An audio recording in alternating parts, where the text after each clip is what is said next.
ሰላም ሰላም ቤተሰብ እንዴት ናቸው? ሰላም ናቸው? እግዚአብሔር ይመስገን በጣም ደህና ነኝ። ዛሬ የቫኒላ ኬክ እና የቸኮሌት ኬክ አንድ ላይ እንደምንሰራ አብረን እናያለን። ተከታተሉኝ። ቪዲዮ ስትጀምሩ ሼር፣ ሰብስክራይብ፣ ላይክ በማድረግ ጀምሩ። አበረታቱኝ። አመሰግናለሁ። እሺ ቤተሰብ እንግዲህ እዚህ ጋር እንደምታዩት 3 እንቁላል ያስፈልገናል። በጣም ቀላል ነው። በጣም የሚጣፍጥ ልስልስ ያለ ኬክ ነው። በየቤታችሁ ሞክሩት እና ብርጭቆ ስትጠቀሙ አንድ አይነት ብርጭቆ ተጠቀሙ፣ ለመለኪያ ማለት ነው። እዚህ ጋር የጨመርኩት ቫኒላ ነው። ግማሽ ብርጭቆ ስኳር፣ ግማሽ ብርጭቆ ዘይት ማንኛውም ሊሆን ይችላል። ማለትም ያንተን ማለት ነው ምግብ መስሪያ ኖርማል። ከዛ በኋላ እዚህ ጋር አንድ ላይ እናቀላቅለዋለን።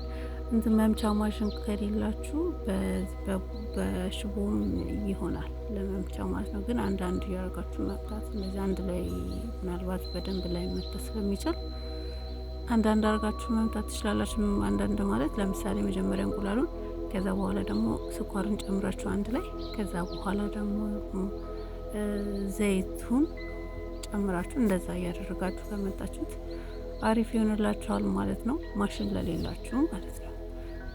በእንትንም ይሆናል የጁስ መፍጫ አለ፣ እሱንም መጠቀም ትችላላችሁ።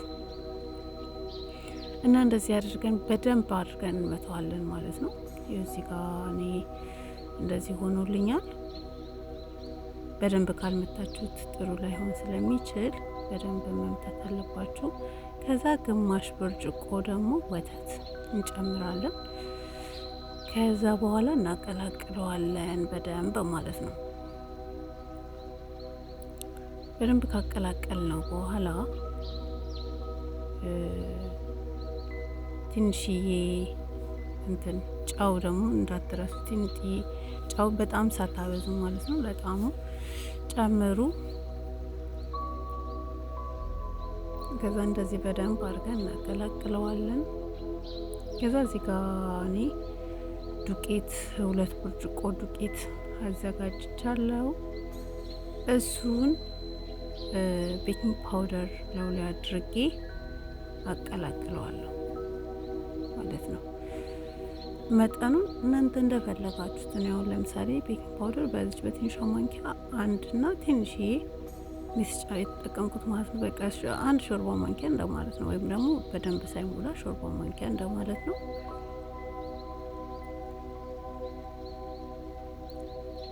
ከዛ በኋላ ይህንን በደንብ አድርገን እናቀላቅለዋለን። ይህ ጫው ነው።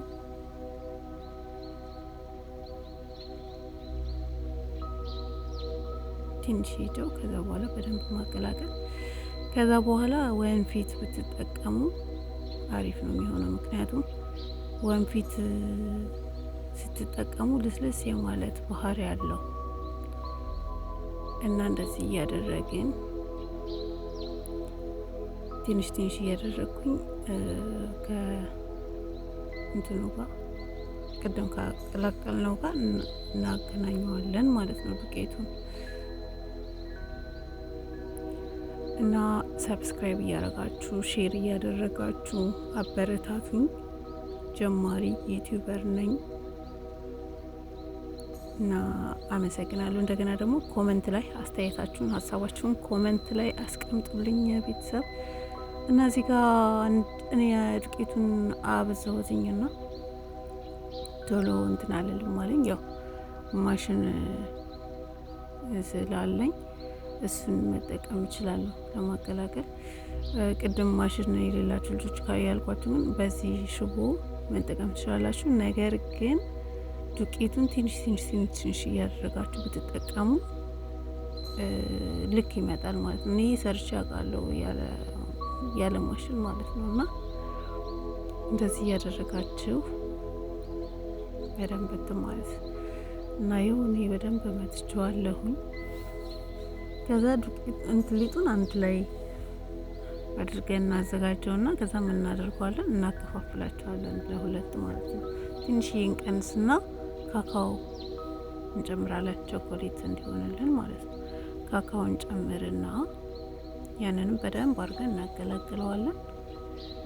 ከዛ በኋላ እንዴት እንደምናደርግ አብረን እናያለን።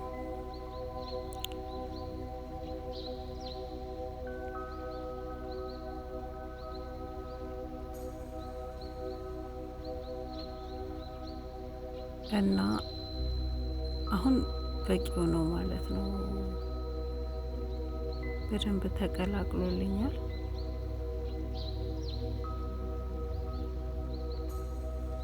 ይኸው ዱቄቱንና እንትኑን ውስጥ ምናልባት እንኳን ዱቄት ካለ በዚህ በስፓቹላ አድርጋችሁ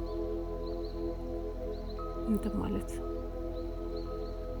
ማየት ትችላላችሁ። ውስጡ ዱቄት እንዳለና እንደሌለ ማለት ነው። ቆንጆ ሆኖ ነው እንትን ያለልኝ ማለት ነው። በጣም ነው የሚያምረው።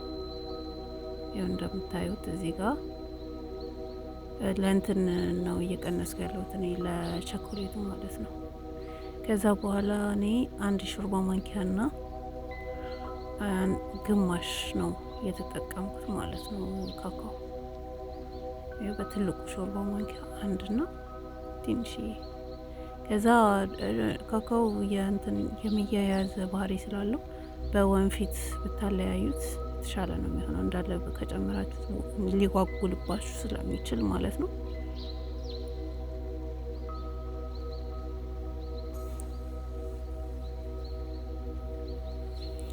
እንደዚህ አድርጋችሁ ከዛ በኋላ ቀስ እያላችሁ ማቀላቀልም ትችላላችሁ። በእንትኑ በማሽኑ ማቀላቀል ትችላላችሁ ማለት ነው።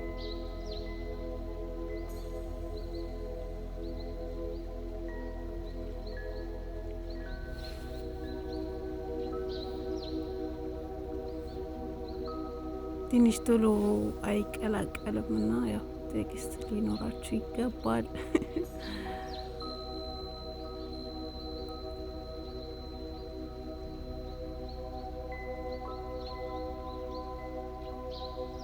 ይሁን ተቀላቅሎልኛል። ከዛ በኋላ በስፓቹላ አስተካክላለሁ ማለት ነው። ከዛ ይኸው እንደዚህ ፓትራችሁን ከስር ከፈለጋችሁ ዱቄትና ዘይቱን መቀባት ትችላላችሁ። ከፈለጋችሁ ደግሞ እንደዚህ ወረቀት መጠቀም ትችላላችሁ። ከዛ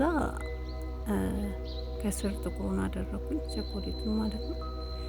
ከዛ በኋላ የቫኒላን ሊጥ ያዘጋጀነውን ቅድም መጀመሪያ እንደዚህ እናዳርሰዋለን። ከስር ከዳር እስከ ዳር በደንብ አድርገን እናዳርሰውና ከዛ ያኛውን ከላይ እንጨምረዋለን ማለት ነው።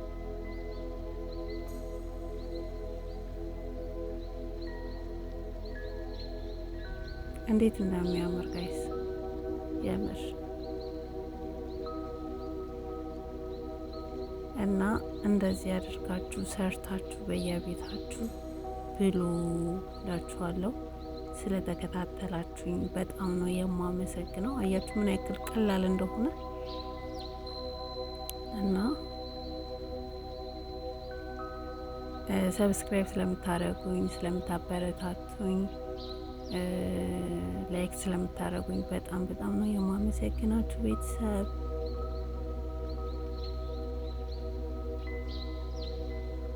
አመሰግናለሁ እስካሁን ስለተከታተላችሁኝ እና እንደዚህ አድርጋችሁ እናንተ ቅርጽ ማውጣትን ትችላላችሁ። በነገራችን ላይ እኔ ዝም ብዬ 2 አይነት ብቻ እንዲሆንልኝ ስለፈለኩ ነው እንጂ እንትን ማድረግ ትችላላችሁ።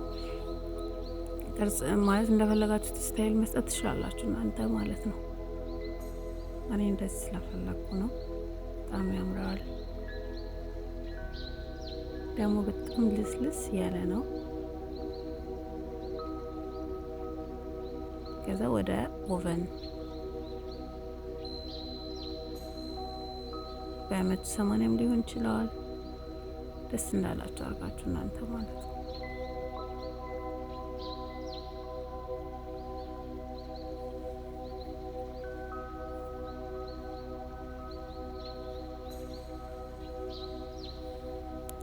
አመሰግናለሁ። በጣም መልካም ጊዜ ይሁንላችሁ ቤተሰብ።